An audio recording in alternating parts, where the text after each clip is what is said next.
Audio Jungle. Bisa pantas diterima di sisi Allah jika di sepanjang bulan Ramadan kamu punya emosi yang tepat. Emosi apa? Itu tadi yang saya sampaikan. Emosi takut. Takut puasanya nggak diterima sama Allah. Takut Allah murka kepada kita atas segala dosa-dosa. Takut nanti di hari akhirat kita tidak diizinkan Allah masuk surganya. Takut nanti di hari akhirat Allah tidak memasukkan kita ke dalam keridhaannya atau bahkan malah Allah masukkan ke dalam api nerakanya. Orang yang sebulan Ramadan kemarin hatinya banyak diiringi dengan ketakutan. Sehingga dia baca Al-Quran dengan penuh rasa takut. Mengalir air mata. Karena takut kepada Allah. Orang yang sebulan Ramadan kemarin banyak baca istighfar. Asyhadu an la ilaha illallah. Astaghfirullah. Nas'alukal jannata wa na'udzubika minan nar. Kalau ketika dia membaca zikir tersebut diiringi dengan emosi yang namanya takut. Dia bilang asyhadu an la ilaha illallah. Ya Allah, aku saksikan tidak ada Tuhan selain Engkau ya Allah. Yang ngatur hidup saya cuma Engkau. Yang bisa ngasih THR cuma Engkau. Ya Allah, yang bisa ngasih bukaan puasa cuma Engkau. Yang bisa menguatkan puasa hanya Engkau. Asyhadu an la ilaha illallah. Astaghfirullah. Ampuni ya Allah, ampuni ya Allah, ampuni ya Allah. Dosanya udah terlanjur banyak, ampuni ya Allah, ampuni ya Allah. Nas'alukal jannah. Biarpun dosanya banyak, ntar kalau waktunya orang pada masuk surga, saya masukin surga ya Allah. Wa na'udzubika minan nar. Jauhkan saya dari api neraka walaupun dosa saya banyak ya Allah. Selama bulan Ramadan hatinya senantiasa diiringi dengan emosi. Emosi rasa takut. Emosi khawatir. Khawatir puasanya nggak diterima, khawatir tarawehnya nggak diterima, khawatir. Puasanya diiringi dengan rasa nyesel. Menyesal atas waktu berlalu. Akan tetapi bukan nambahin taat, malah nambahin daftar dosa. Tiap kali ingat dosa, air matanya berlelehan ya Allah. Nyesel. Kok bisa-bisanya ngerjain dosa padahal Allah Maha melihat. Akhirnya ada emosi yang lain, emosi rasa malu. Kok bisa-bisanya ya saya ngerjain dosa padahal Allah Maha melihat. Kok bisa-bisanya saya ngomelin suami padahal Allah Maha melihat. Allah lihat saya nih. Nih hamba model apa nih begini modelnya. Hamba cap apa nih modelnya begini. Malu sama Allah. Ramadannya selain dari mengerjakan ibadah zahir berupa puasa dan taraweh, diiringi dengan emosi yang tepat, emosi yang benar, emosi yang diinginkan oleh Allah Subhanahu wa taala, merekalah orang-orang yang Ramadannya diterima Allah, puasanya diterima Allah, hari-harinya dipandang dengan pandangan cinta oleh Allah, hari-harinya dipandang dengan pandangan rahmat oleh Allah. Orang-orang yang mengikutkan rasa hati bersama dengan ibadah badan yang dia lakukan, emosi. Jadi sekalian saya muliakan, orang tuh kalau jadi pemeran, jadi bintang film, memerankan sebuah film, itu kita bisa bilang, wih bagus banget nih, menjiwai. Kalau lagi acting sedih dia sedih, kalau dia acting bahagia beneran kelihatannya. Itu kan papan atas. Kita sebagai hamba juga begitu, Bu. Itu namanya profesionalitas. Jadilah hamba-hamba yang profesional. Siapa mereka? Yang menyertakan hati dalam ibadah-ibadah badan yang dia lakukan. Makanya Nabi Muhammad bilang, lisaim farhatun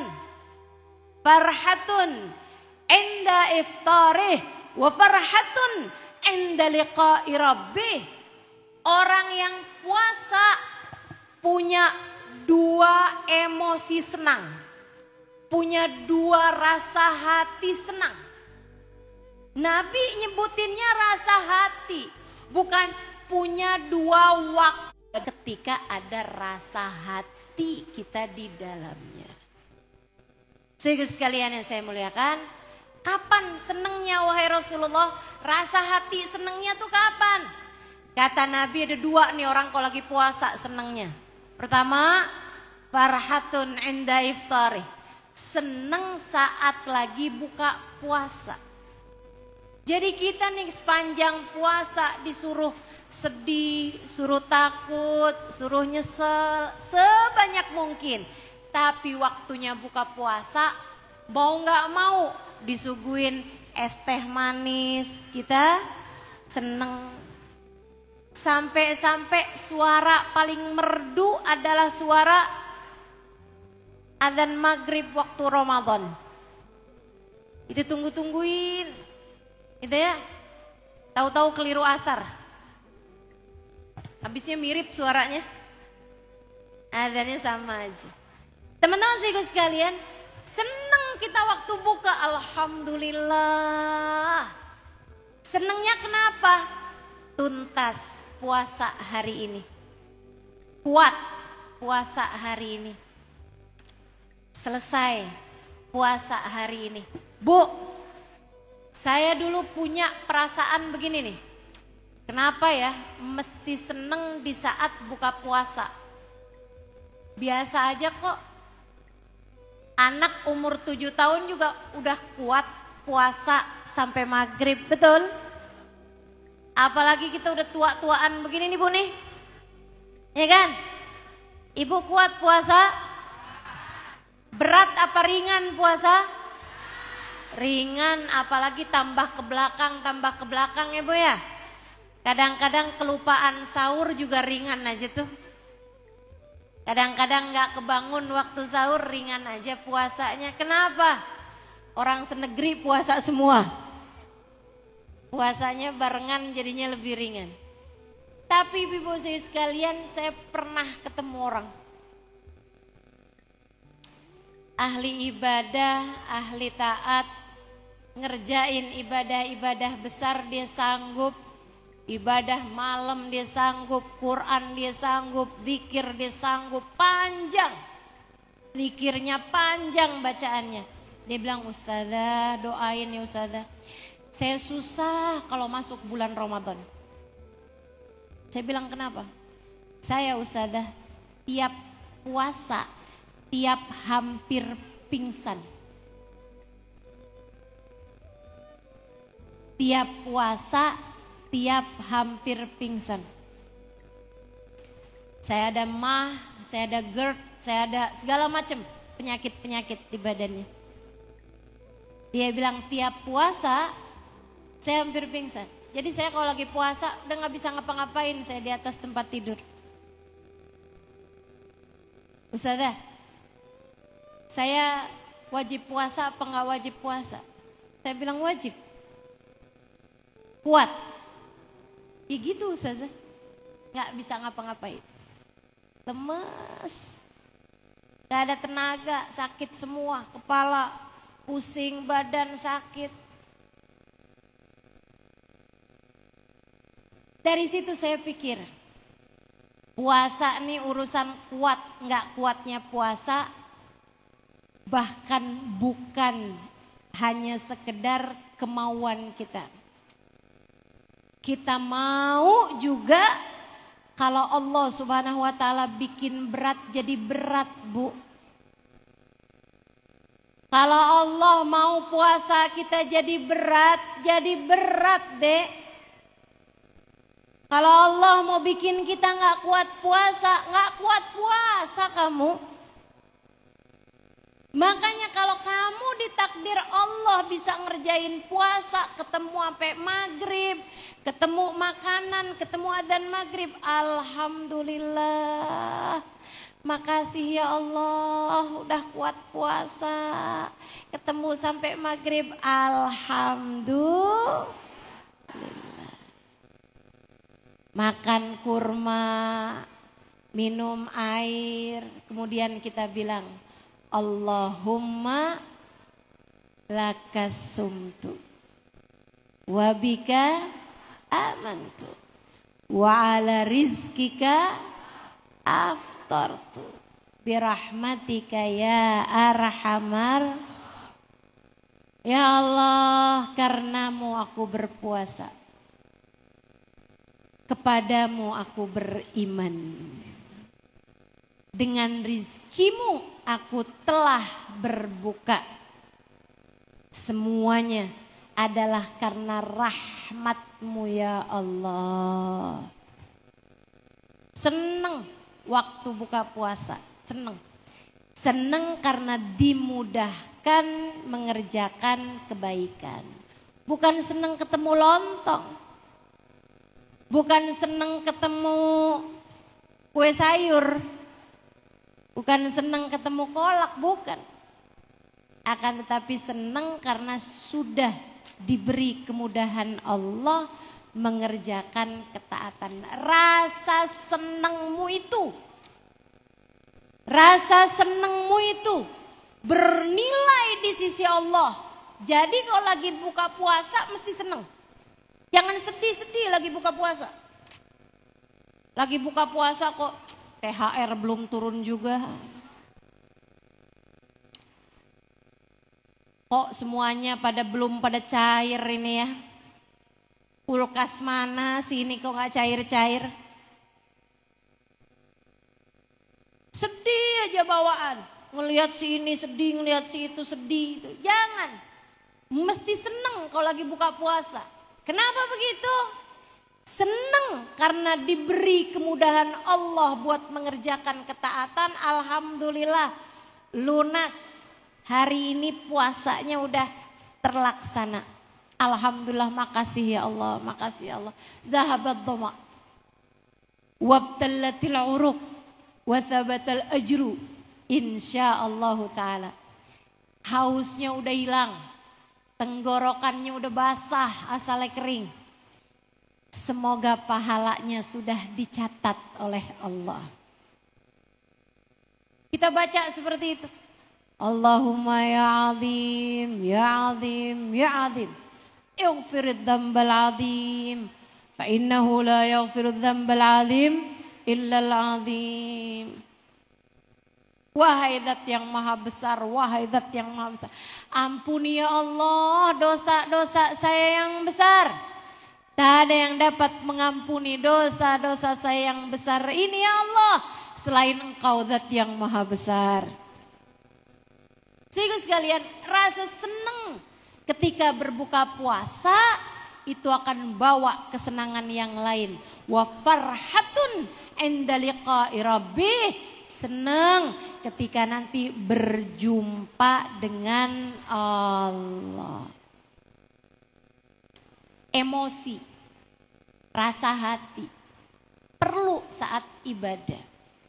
Termasuk hari raya. Kalau hari raya emosinya itu adalah emosi rasa bahagia karena telah menuntaskan Ramadan sekaligus sedih. Sedih karena Ramadannya udah lewat. Ketemu enggak ya tahun depan? Yang kemarin itu rasanya belum maksimal. Ya Allah, pertemukan lagi kami di tahun depan. Gitu. Bahagia saat datangnya bulan Syawal, hari raya. Bahagia saat bisa kumpul-kumpul keluarga. Bahagia saat kita saling bersilaturahmi, berjumpa sanak keluarga. Makanya Allah tuh karena emosinya hari raya itu harus emosi seneng. Ya, harus rasa hati seneng. Sama Allah tuh dikasih perintah-perintahnya yang nyenengin. Misalnya hari raya sunnah mandi. Bu, ngeliat gak anak kecil suka rungsing, nangis terus, susah terus? Kita tanya ini kenapa nih anak? Dikasih makan udah, diganti pempes udah, gitu kan ya? Nggak ada sakit, nggak ada apa udah. Ternyata si anak nih belum mandi. Belum mandi tuh rungsing orang. Makanya sama Allah dibikin, nih hari raya, hari kalian seneng. Hari kalian berbahagia. Mandi sana. Mandi. Apalagi wangi-wangi, bersih-bersih. Sunnah potong kuku. Yang kotor-kotor. Laki-laki nih sunnah ngerapiin jenggot. Bagi yang punya jenggot. Ya kan? Sunnah tuh. Buat rapi-rapi, buat bersih-bersih. Sunnah juga buat berwangi-wangi. Kalau puasa makruh berwangi-wangi. Tapi kalau hari raya sunnah kita pakai minyak wangi. Yang wangi biar kenapa? Biar seneng. Kita kalau lagi wangi, udah mandi, seger, gitu kan? Seneng. Sehingga sekalian, apalagi yang bikin seneng yang disunahkan di hari raya? Pakai baju baru. Pakai baju baru, pakai kerudung baru. Ustazah kayak anak kecil aja pakai baju baru. Lah, sunnah mah Bu, bukan urusan kecil besar. Ini sunnahnya Nabi Muhammad. Kita pakai. Misal nih Ustazah, kita punya baju baru tapi nggak bagus. Kita punya baju bagus tapi nggak baru. Pakainya yang mana? Hah? Yang baru pakainya. Jangan yang baru yang bagus Ustazah, berarti beli lagi. Sunnahnya pakai baju biar seneng, itu namanya emosi.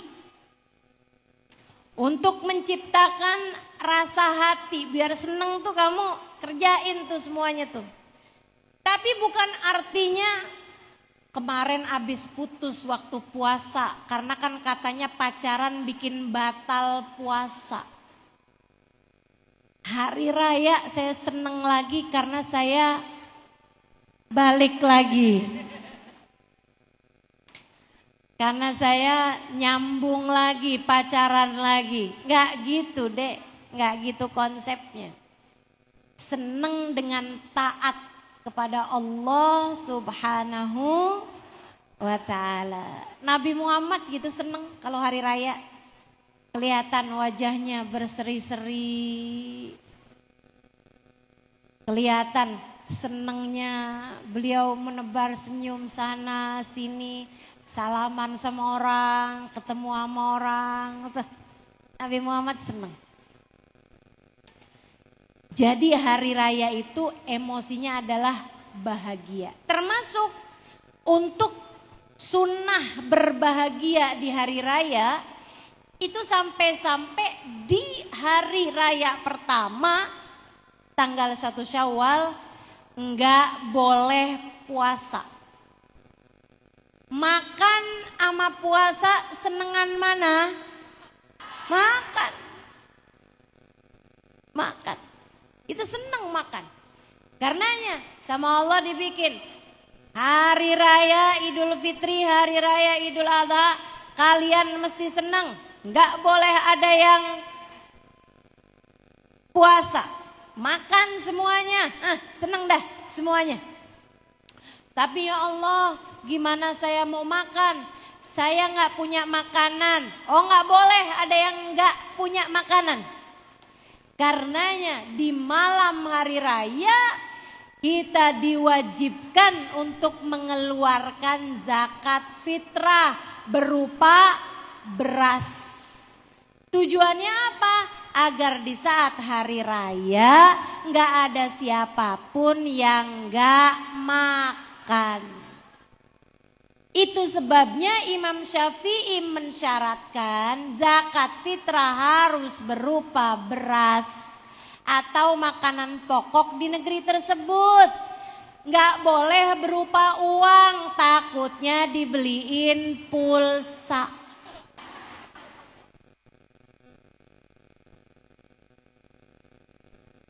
Besokannya nggak bisa makan, nggak punya beras, tapi pulsa ada. Jadi ibu beras, karena memang Allah Subhanahu wa taala zat yang maha bertanggung jawab. Kalau diwajibkan untuk enggak boleh puasa, Allah pasti bakalan jamu hamba-hambanya. Kayak gitu. Kayak hari raya Idul Adha yang akan menjelang nanti nih kan. Hari raya Idul Adha. Enggak boleh puasa tanggal 10, 11, 12, 13. Tapi nggak ada zakat fitrah, nggak ada zakat fitrah, adanya kurban. Itu adalah cara Allah buat menjamu hamba-hambanya dengan daging. Kamu makan itu daging pada hari raya Idul Adha. Nih saudaraku sekalian, emosi dalam beribadah, rasa hati dalam beribadah. Waktunya senang kamu senang, waktunya sedih kamu sedih, waktunya takut kamu takut. Dipakai semua rasa hati sesuai dengan apa yang Allah inginkan. Kalau kamu selalu mengerjakan hal itu di dalam kehidupanmu, saya kasih tahu. Misalnya nih, saudaraku sekalian saya muliakan. Saya kasih tahu. Misalnya sekarang nih, lagi kumpul di tempat ini. Ini harus ada emosinya, harus ada rasa hatinya. Yang terbaik di antara kita adalah yang pakai rasa hatinya ikutan dipakai. Saat lagi baca sholawat, ada kangen-kangennya gitu menabi. ada rindu-rindunya sama Nabi Muhammad. Saat lagi mendengarkan kajian, ada khusyuk-khusyuknya mendengarkan. Semakin kamu punya rasa hatinya, semakin besar pula lah apa yang kamu dapat dari Allah Subhanahu wa ta'ala. Tapi kalau yang datang hadir majelis, ngapain datang? Pengen tahu tuh ustazah yang viral di TikTok. Kayak apaan mukanya? Misalnya, cuman sekedar pengen lihat doang. Orang baca sholawat, ya dia baca aja kalau dia tahu. Hatinya ke dapur, hatinya ke pasar, hatinya lagi beli sayuran, hatinya lagi check out di Shopee. Saudariku sekalian yang saya muliakan, ibadah sebesar apapun hatimu tidak ikut serta di dalamnya, kamu enggak banyak dapatnya dari Allah Subhanahu wa ta'ala. Tapi begitu kamu sertakan rasa hati kamu di dalamnya, bahkan sekedar ucapan Alhamdulillah, makasih ya Allah, Alhamdulillah, mil al-mizan. Kata Nabi Muhammad, ucapan seseorang mengucapkan Alhamdulillah dengan penuh rasa syukur, dengan penuh rasa bahagia, dapat memenuhi timbangan amal ibadahnya di akhirat nanti. Masya Allah, Masya Allah. Nih, Kak, Dek, Bu, dengerin saya. Suami punya istri. Ini banyak nih di antara ibu-ibu nih yang jadi istri. Menurutmu suami mana yang paling beruntung? Apakah yang punya istri paling cantik? Belum tentu. Cantiknya rupa, kalau kerjaan yang ngomel mulu, gak usah nunggu tahunan, bulanan aja udah empet rasanya.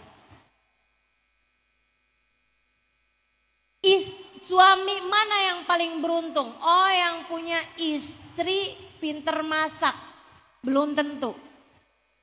Walaupun si istri masakannya enak sekalipun, kalau ngadepin suaminya mukanya cemberut, nuntut mulu, pengen dikasih ini, pengen punya itu, kira-kira suami betah apa gak betah? Gak betah. Betul? Yang mana kira-kira? Yang kulitnya paling mulus? Enggak. Yang apa? Oh, yang paling pinter di atas tempat tidur. Siapa bilang?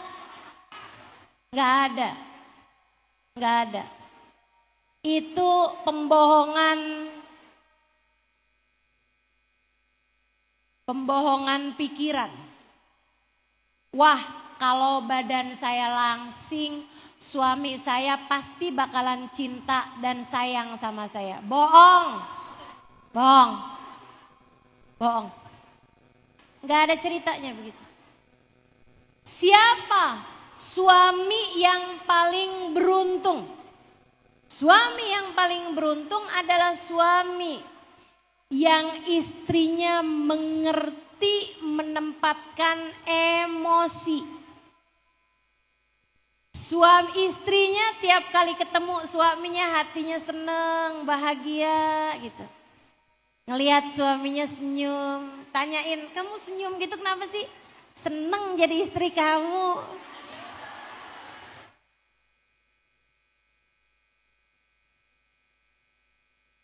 Saudara sekalian, dikasih sama suaminya, makasih ya kamu baik banget sih. Tapi itu kan kurang, nggak apa-apa, sedikit-sedikit yang penting berkah. Lagian rezeki kan semua dari Allah, makasih ya, makasih. Istri yang modelannya begini nih, Walaupun kurang-kurang di sisi yang lain, pandai menempatkan emosi, bahagia ketika bersama dengan suami, penuh syukur terhadap kehidupan mereka berumah tangga, qanaah terhadap pemberian dari suaminya, selalu menghadapi suaminya dengan senyuman. Yang model begini nih, suaminya jadi laki-laki yang paling beruntung.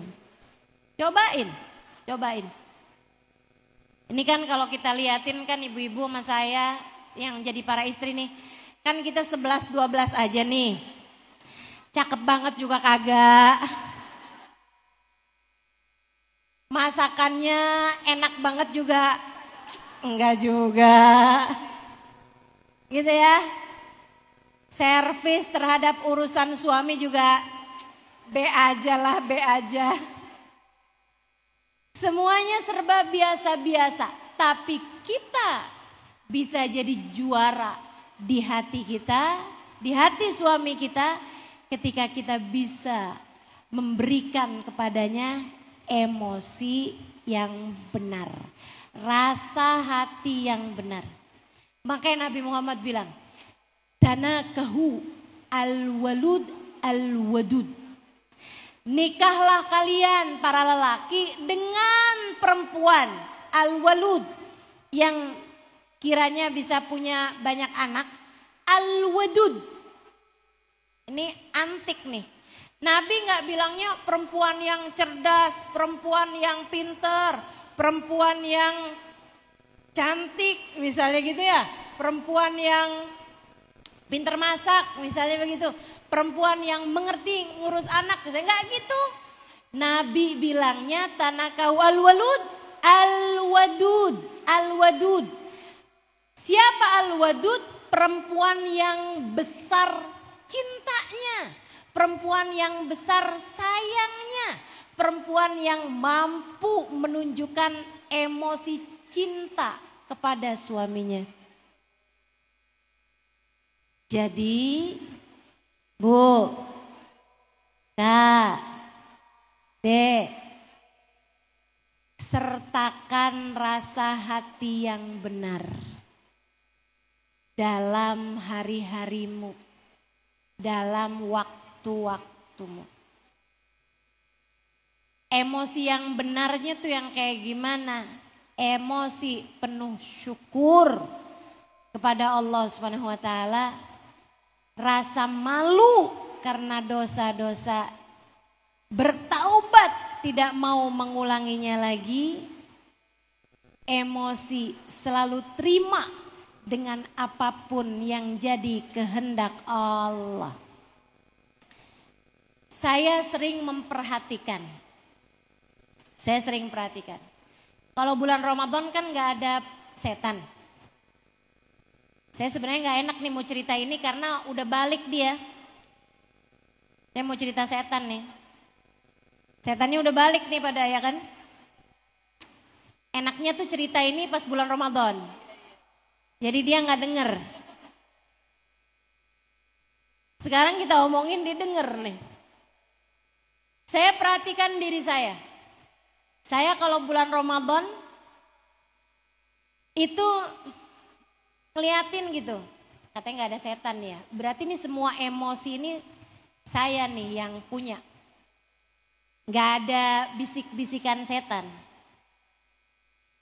Jadi saya perhatiin begitu abis Ramadan, emosi apa nih yang suka ngerusakin saya? Apa nih kerjaan setan yang suka bikin rusak saya? Ternyata kepada saya mungkin bisa berbeda. Tapi mungkin juga banyak yang sama sama saya. Saya udah perhatiin teman-teman. Ternyata setan seneng banget godain saya dengan rasa sedih. Setan tuh seneng banget bikin saya jadi merasa gak berguna. Setan seneng banget bikin saya ngerasa kayaknya saya terlalu banyak mengerjakan kesalahan-kesalahan. bikin saya ngerasa hidup ini kayak nggak terlalu banyak manfaatnya, kayak nggak seneng jadi hamba Allah gitu. Saya udah menikah lama, belum ada anak, terus saya jadi sedih gitu. Ternyata itu adalah bisikan-bisikan setan dalam diri saya. Yang itu gak datang kalau di bulan Ramadan. Jadi jangan kamu pikir setan hanya akan datang kepadamu untuk mengganggumu beribadah dengan rasa malas misalnya gitu. Nggak hanya itu teman-teman, ngajakin buat bikin maksiat, bikin dosa gitu. Nggak hanya itu, setan seringkali masuk kepadamu dengan perasaan punya suami kayak gitu modelnya. Nggak kayak suami orang.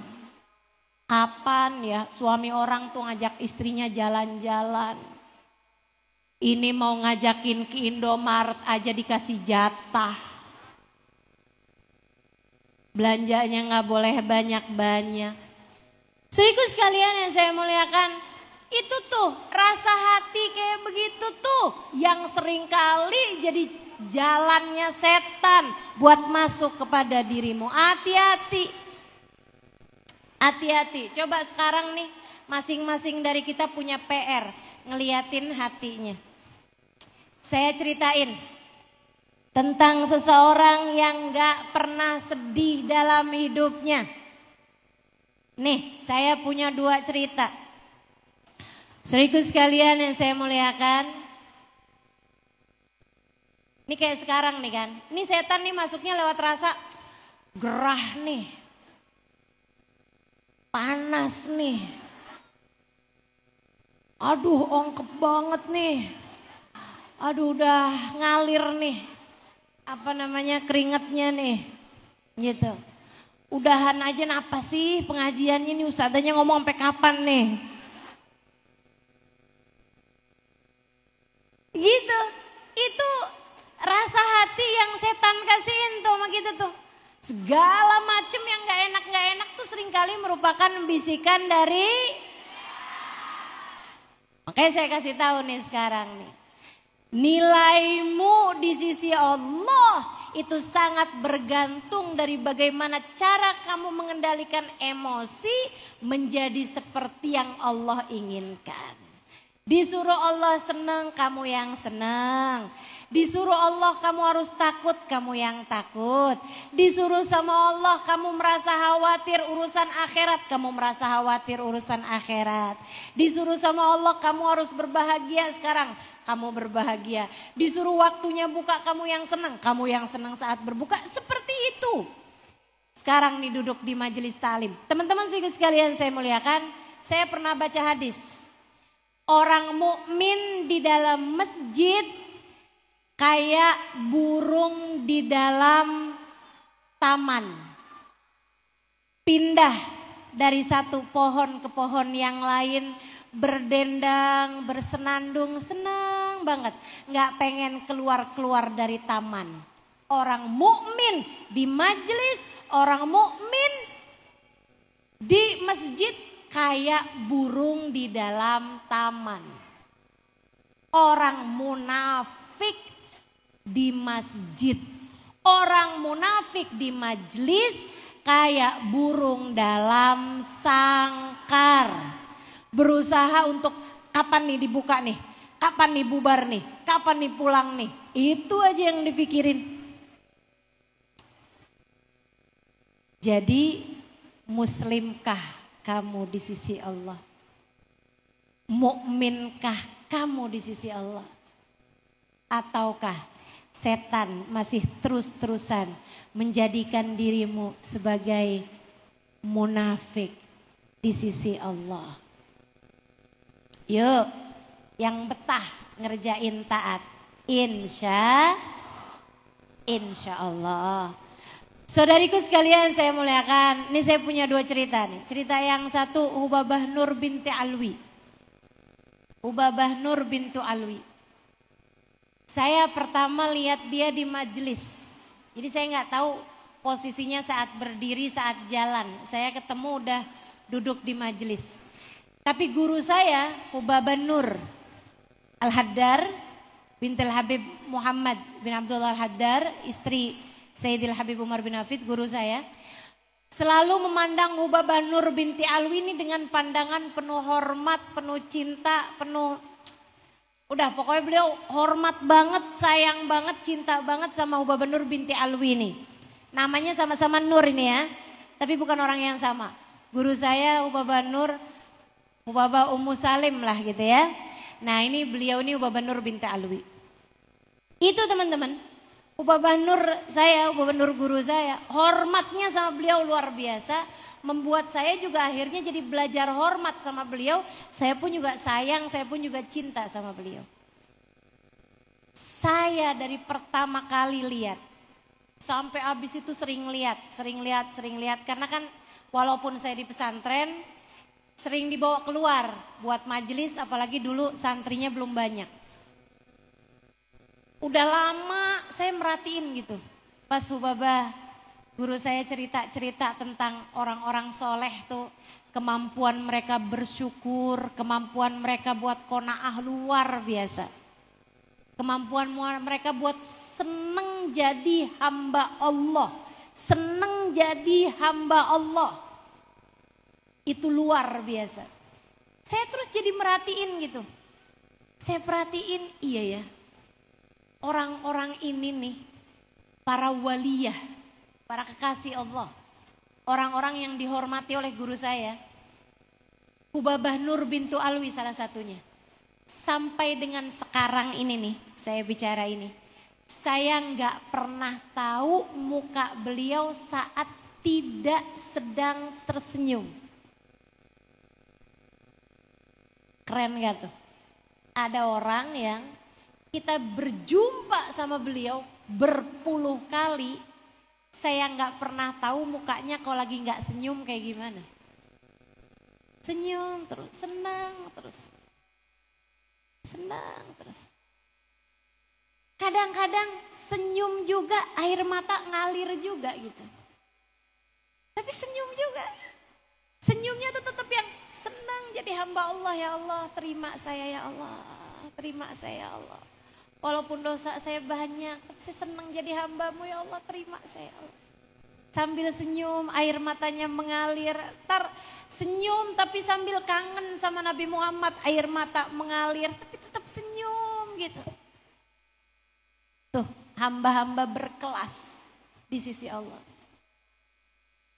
Satu hari teman-teman, saya lihat beliau saat beliau mulai berdiri dari majelis karena sudah dijemput, sudah bubar majelisnya. Waktu itu saya keluar majelisnya agak lama, agak lambat. Saya lihat saat beliau jalan. Saudariku sekalian, beliau itu bungkuk jalannya. Jalannya bungkuk. Ternyata beliau itu tinggal sebatang kara. Sendirian. Tinggalnya itu di sebuah rumah yang di bawahnya itu dipakai buat urusan yang lain. Jadi beliau itu naik ke atas. Rumahnya tuh di lantai 2. Beliau harus naik tangga. Dan beliau itu bungkuk. Beliau juga enggak kuat jalan kaki naik tangga. Sehingga akhirnya beliau merangkak.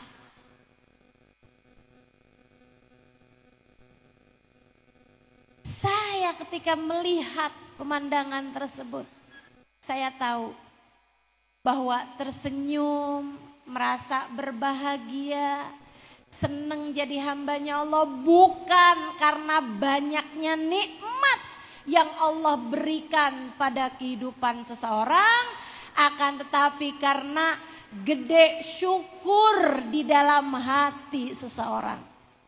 Kita nih kenapa senang banget ngeluh, senang banget ngerasa miskin, senang banget ngerasa susah. Bukan kurang nikmatnya tapi kurang syukurnya. Bukan kurang nikmat yang Allah berikan dalam kehidupan kita, Bu. bukan kurang nikmat yang Allah berikan dalam kehidupanmu, Dek. Akan tetapi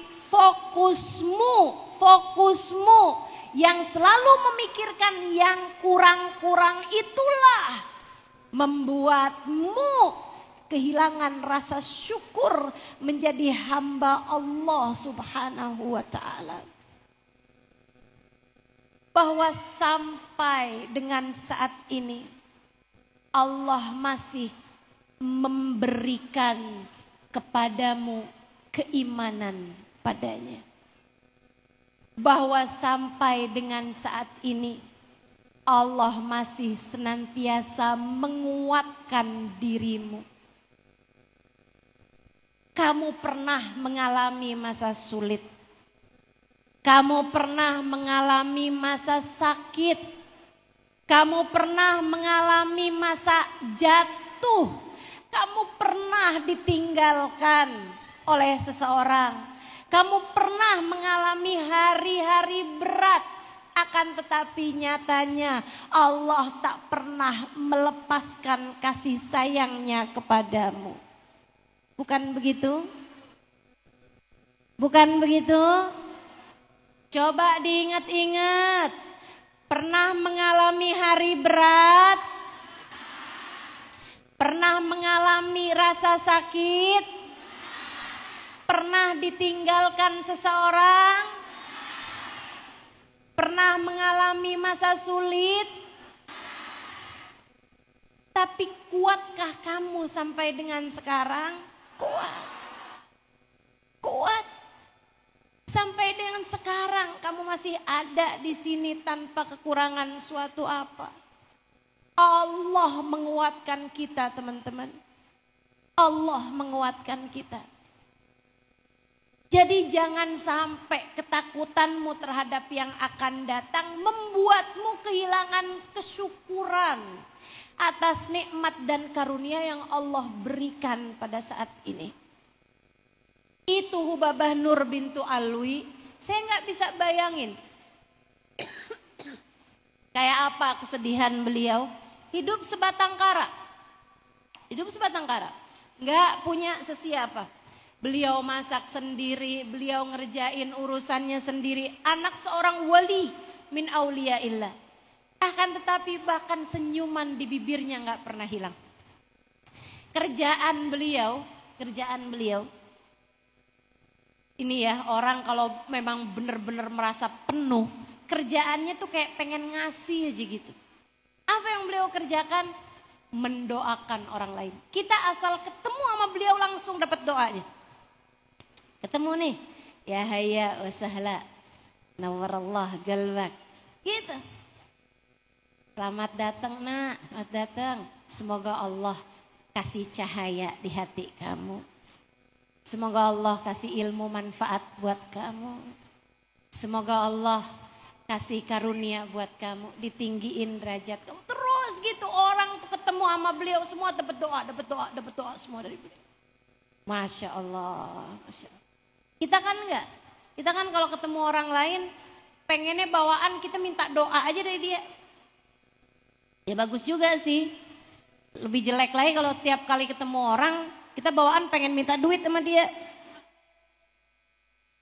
Saudaraku sekalian yang saya muliakan, jadi nih kamu pengen hidup kamu itu senang bukan dengan berpikir kalau saya punya banyak duit saya hidupnya senang. Enggak. Adik-adik nih saya kasih tahu, kamu jangan berpikir kalau saya kawin dapat suami ganteng, apalagi kaya nih saya seneng hidup saya. Enggak deh, enggak. Mau seneng jangan nunggu entar-entar, seneng dari sekarang. Setiap kali rasa sedih datang, setiap kali rasa nggak enak di hati kamu datang, bilang sama diri kamu, saya senang karena saya hamba Allah. Saya senang karena saya umat Rasulullah. Saya senang karena saya hamba Allah.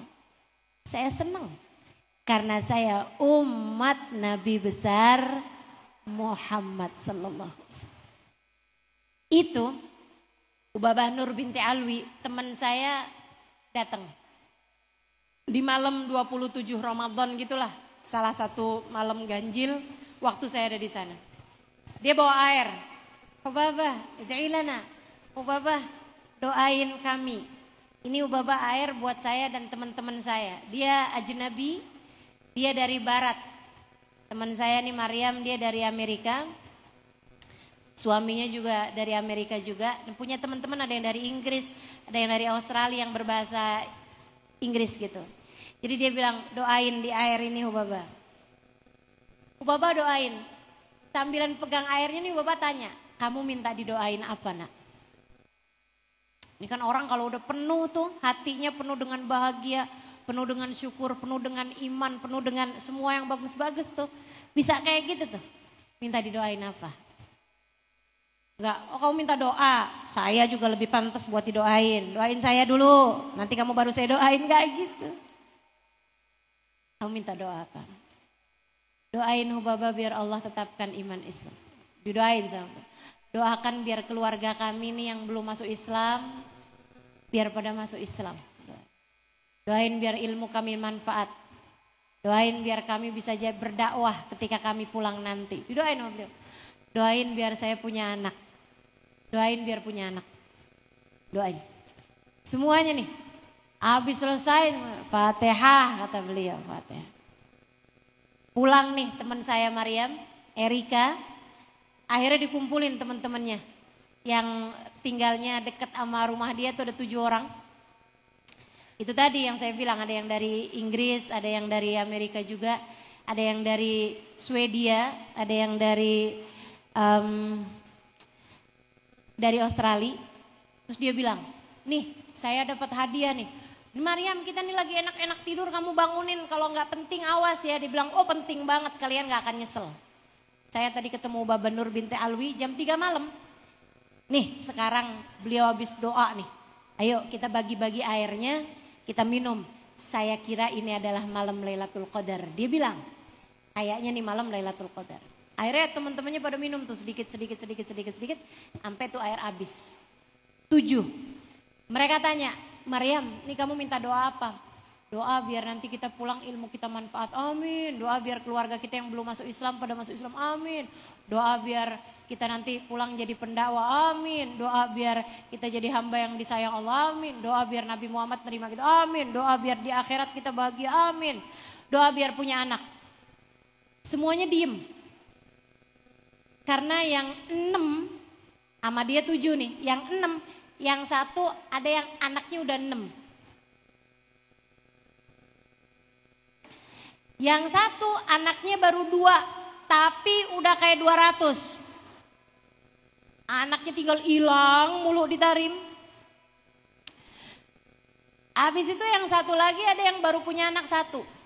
Ada yang 1 lagi, tapi dia belum pengen nambah anak gitu. Ada yang 1 lagi tuh memang belum pengen hamil, belum pengen punya anak juga gitu. Pengen belajar dulu gitu kan. Jadi dia aja nih sendirian nih yang lagi pengen punya anak. Jadi teman-temannya bilang, ya ampun Maryam, kenapa kamu minta doa kayak gitu sih? Aduh gimana nih, kita udah minum lagi nih airnya. Itu bulan Ramadan. Abisnya Ramadan, saya pulang. Bulan Ramadan, Dzulhijjah, Muharram, saya pulang tuh bulan Muharram. Saya kembali lagi bulan Sya'ban. 6 bulan kemudian saya balik lagi ke Tarim. Saat saya balik lagi ke Tarim, 7 teman saya, semuanya nggak ada yang di kota Tarim satupun. Semuanya lagi pulang ke negeri mereka masing-masing buat lahiran.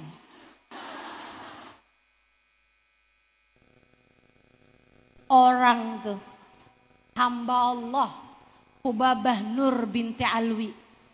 Itu doain air biar hamil, 7-7-nya hamil. Padahal itu Maryam, Erikanya itu yang minum air itu tuh udah usaha segala macam usaha teman-teman. Gak hamil-hamil juga. Udah berobat segala macam, enggak hamil-hamil juga. Udah nikah 6 tahun atau 7 tahun waktu itu. Ini Ubabah Nur binti Alwi nih. Kenapa doanya begitu mustajab? Karena hatinya dicinta sama Allah. Hatinya senang. Kenapa hatinya disenengin sama Allah? Karena dia selalu bersyukur kepada Allah. Emosi hatinya benar, rasa hatinya benar kepada Allah Subhanahu wa ta'ala. Boleh cerita satu lagi? Saudaraku sekalian saya muliakan. Ini mungkin pernah diceritain tapi gak apa-apa saya ulangin lagi aja. Ada satu anak muda diceritain sama guru saya, Hubaba Nur binti Habib Muhammad bin Abdullah Al-Haddar. Hubaba Nur cerita ada anak muda dinikahkan sama mantan istri pamannya. Mantan istri pamannya. Jadi dia punya paman meninggal dunia. Si paman ini ninggalin istri, gitu kan? Punya istri, punya anak-anak. Nah, saudara-saudaranya ini pada ketakutan karena usahanya itu dipegang sama paman yang meninggal ini. Kalau misalnya sampai usaha keluarga ini si istri ini kawin sama orang lain, takutnya jadi berantakan gitu. Jadi keluarga nih pilihin, nih enaknya kita kawinin jandanya mendiang saudara kita nih sama siapa. Akhirnya dipilihkanlah si ponakan ini. Masalahnya ponakannya ini umurnya baru 20-an tahun. Si perempuan istrinya tadi ini, istrinya jandanya ini, istrinya pamannya ini umurnya udah 40 tahun.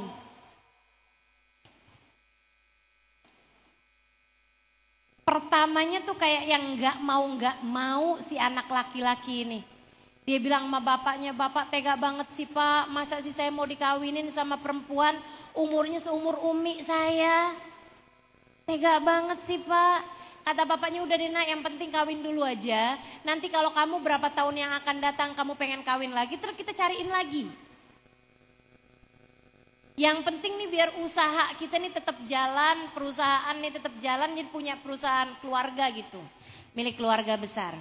Akhirnya disetujuin lah.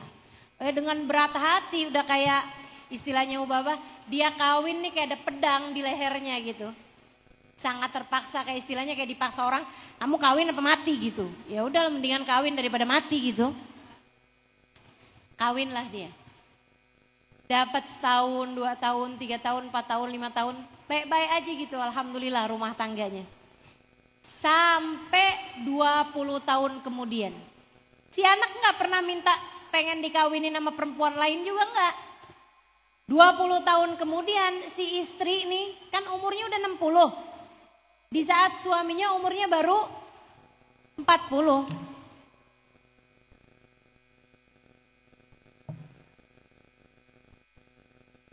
Nah si bapaknya si istri ini karena udah umur 60-an tahun mulain. Perempuan kayak kita nih kan, apalagi kalau udah umur 60-an tahun.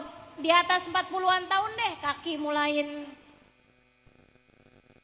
linu-linu ya kan. Pinggang mulain encok gitu kan.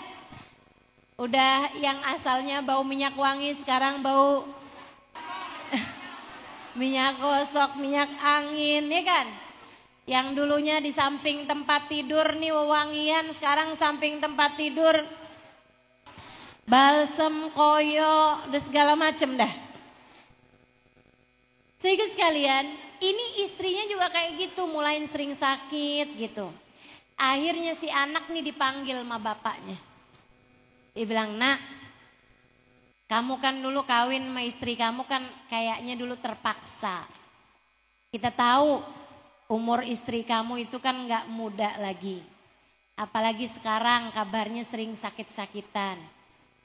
Nah, kamu tinggal sebut aja perempuan mana yang pengen kamu nikahin. Biar kita yang ngelamar dia buat kamu. Nanti gampang istri kamu biar ibu kamu atau yang lain-lain yang akan bicara sebagai sesama perempuan kepada istri kamu itu. Udahlah, kamu gak usah ngomong, pokoknya oke aja dah semuanya. Kamu tinggal sebut aja. Mau kawin sama siapa, pengen kawin sama anaknya siapa gitu. Si anak nih umur 40 tahun lagi gagah-gagahnya, lagi sedang-sedangnya, cakep-cakepnya, lagi kuat-kuatnya. Dia bilang, maafkan saya Pak, saya rasa saya gak akan pernah bisa berjumpa perempuan seperti istri saya. Gak akan bisa saya dapetin perempuan kayak istri saya. Kenapa gitu? Kamu kan dulu kawin terpaksa aja. Dia bilang 20 tahun saya kawin sama dia, saya nggak tahu tampangnya kalau lagi cemberut. Para istri dengerin saya. Betapa beratnya hal ini. Ini kalau adik-adik yang belum nikah sini bisa yang, saya bisa tuh kayaknya. Belum tahu dia. Belum tahu aja dia. Para istri nih, terutama yang udah nikah di atas 5 tahun, di atas 10 tahun.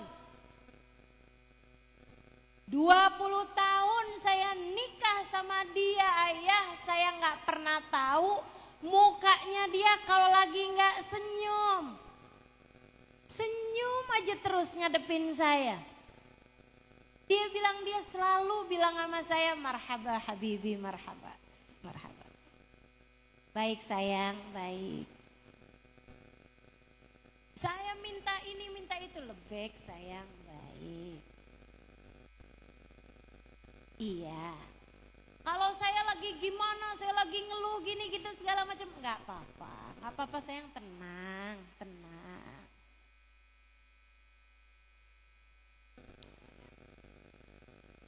20 tahun saya menikah sama dia. Tidak sekalipun dia berkata tidak kepada saya. Dia hanya akan selalu tersenyum. Seraya mengatakan, baiklah sayangku, lebih, habibi, lebih. Masya Allah. Kemampuan mengelola emosi. Disitulah profesionalitasmu sebagai seorang manusia. Bu, Kak, Dek, kalau cuman buat sekedar marah-marah siapapun bisa. Kalau cuman sekedar buat ngomel, ngata-ngatain, siapapun juga bisa. Kucing aja bisa. Saya pernah keluar dari kamar, mau keluar rumah, saya lihat ada kucing naik di atas meja. Udah disuguhin, mbak saya udah nyuguhin ikan goreng. Kucing ada naik di atas meja. Saya bilangin sama mbak saya, mbak itu ada kucing mbak. Mbak saya ambil sapu. Terus, hush gitu kan. Manggil kucing, si kucing itu noleh. Dan saya baru lihat, kucing itu akhirnya turun karena takut sama si sapu gitu kan. Tapi sebelum dia turun, dia ngelirik dulu ke arah mbak saya. Tatapannya itu loh, sepersekian detik, itu kayak yang lagi ngomong, emang kamu doang yang bisa marah. Saya juga. Kayak dia lagi ngancem juga. Oke, saya turun sekarang. Tar, liatin. Kayak lagi gitu. Saya ngeliatnya sampai kaget-kaget. Ya Allah. Kalau cuman buat sekedar marah, sekedar ngancem, kucing juga bisa. Tapi yang bisa selalu tersenyum, bahkan di saat hati sedang terluka, hanya hamba Allah yang profesional yang dapat melakukannya. Hanya hamba Allah yang tercinta yang dapat memaafkan di saat hati terdolimi. Di saat keadaan sedang tidak menyenangkan, dia tetap dapat bersyukur, tetap dapat berbahagia. emosinya terkendali, keadaannya baik. Dipandang Allah tiap waktu pun dia selalu ingat, aku hambamu, Allah bersamaku, aku akan selalu kuat sebab bersamaku ada Allah Subhanahu wa taala. Aku sekarang sedang miskin, aku sekarang sedang tidak punya apa-apa, tapi aku akan selalu tenang sebab bersamaku ada Allah, dia zat yang maha kaya.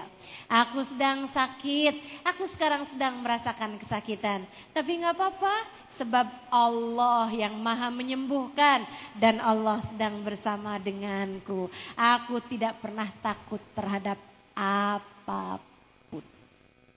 Sehingga dia senantiasa tersenyum. Merekalah hamba-hamba tercinta di sisi Allah. Siapa yang dapat menjalani kehidupan dengan cara yang seperti ini, saya beri kabar gembira baginya, bahwasanya dia akan menjadi seseorang yang sangat berbahagia saat nanti malaikat Israel datang untuk mencabut nyawanya. Man ahabba liqa Allah, ahabballahu liqa'ah. Siapa yang berbahagia saat perjumpaannya dengan Allah. Kenapa dia berbahagia? Sebab Allah bahagia berjumpa dengannya. Allah senang ketemu sama hamba yang senang sama Allah. Allah senang ketemu sama hamba yang cinta sama Allah. Allah senang ketemu sama hamba yang selama hidupnya bersyukur kepada Allah. Allah senang. Kalau kamu menjadi salah satu di antaranya, saya ucapkan selamat kepadamu. Bersiap-siaplah untuk perjumpaan indah dengan Allah Subhanahu wa taala. Bersiap-siaplah untuk perjumpaan indah dengan Allah. Kalau sepanjang hidup di dunia ini kamu selalu berbahagia menjadi hamba Allah. Selalu bersyukur menjadi hamba Allah. Rasa hati kamu benar kepada Allah Subhanahu wa taala. Saat ibadah kamu hadirkan Allah, Allah, Allah. Itu teman-teman, saudariku sekalian yang saya muliakan. Nanti saat kamu jumpa dengan Allah, kamu akan merasakan kebahagiaan yang luar biasa. Saat itu Allah akan bisikkan di telinga ruhmu, Allah akan bisikkan, sampaikan, lantunkan di dalam ruhmu, ruhmu mendengarnya firman Allah, ya ayyatuhan nafsul mutmainnah irji'i ila rabbiki radiyatan mardiyah. Wahai pemilik hati yang tenang, wahai pemilik hati yang penuh syukur, wahai pemilik hati yang selalu menerima, selalu qanaah, selalu cinta, selalu ridho, selalu berbahagia denganku. Irji'i, saatmu kembali kepadaku. Radiyah, kamu ridho kepada Allah. Mardiyah, Allah pun ridho kepada kamu. Fadkhuli fi ibadi, masuklah ke dalam golongan hamba-hambaku. Fadkhuli jannati, masuklah ke dalam surgaku. Tapi kalau kamu memilih sepanjang sisa hidupmu nih di dunia nih, saya nggak tahu hidupmu sisa berapa, sebagaimana saya nggak tahu sisa umur saya juga berapa. Tapi kalau saya memilih untuk berkeluh kesah mulu, ngomel-ngomel mulu, marah-marah mulu, nggak terima mulu, merasa sedih mulu. Ya ampun, kok saya begini ya, kok nggak ada yang mau sama saya ya, kenapa saya ditinggalin terus sama orang, kenapa suami saya nggak sayang sama saya, kenapa suami saya memilih untuk tertarik pada janda belakang rumah, kenapa ya saya Sedih aja bawaan hidupnya, kayak yang paling terbolimi, kayak yang paling tersakiti. Kenapa ipar saya jahat banget sama saya, mertua saya kejam banget sama saya, saudara saya nggak ada yang peduli sama saya, suami saya nggak sayang. Waduh, itu aja terus. Jadinya hidup terus-terusan merasa yang paling sengsara, seolah lupa bahwa yang mengatur hidup adalah Allah yang mengatakan wa in ta'uddu ni'matallahi la tuhsuha. Kalau kamu mau menghitung-hitung nikmat dari Allah, enggak akan pernah mampu terhitung dari kamu. Saudaraku sekalian saya muliakan, kalau kamu mau kayak begitu, siap-siap juga. Saat nanti ajal datang menjemputmu, kamu akan dijemput dalam keadaan sedih setengah mati, takut setengah mati, ngeri setengah mati. Kamu gak senang berjumpa dengan Allah, sebab Allah pun benci untuk berjumpa denganmu. Man kariha liqa Allah, karihallahu liqa'ah. Siapa yang benci ketemu sama Allah, kata Nabi Muhammad, Allah pun benci untuk berjumpa denganmu. Saat ruhnya keluar, langit menolaknya, bumi menolaknya. Saat ruhnya keluar, Allah tutupkan pintu rahmat darinya rapat-rapat. Ketika dia berkata, aku kembali padamu ya Allah, Allah bilang, aku tak sudi menerimamu. Sebab semua yang aku berikan padamu di dunia, kamu tidak sudi pula menerimanya, bukan? Aku menolakmu sebagaimana kamu dulu menolak ketetapan-ketetapan takdir dariku. Hati-hati, hati-hati. Hiduplah dengan penuh syukur. Hiduplah dengan penuh berbahagia. Dengannya kita akan naik kelas, insya. Rabbana zalamna anfusana wa ilam taghfir lana wa tarhamna lanakunanna minal khasirin. Rabbana atina fid dunya hasanah fil akhirati hasanah wa qina adzabannar. Bi fadli subhana rabbika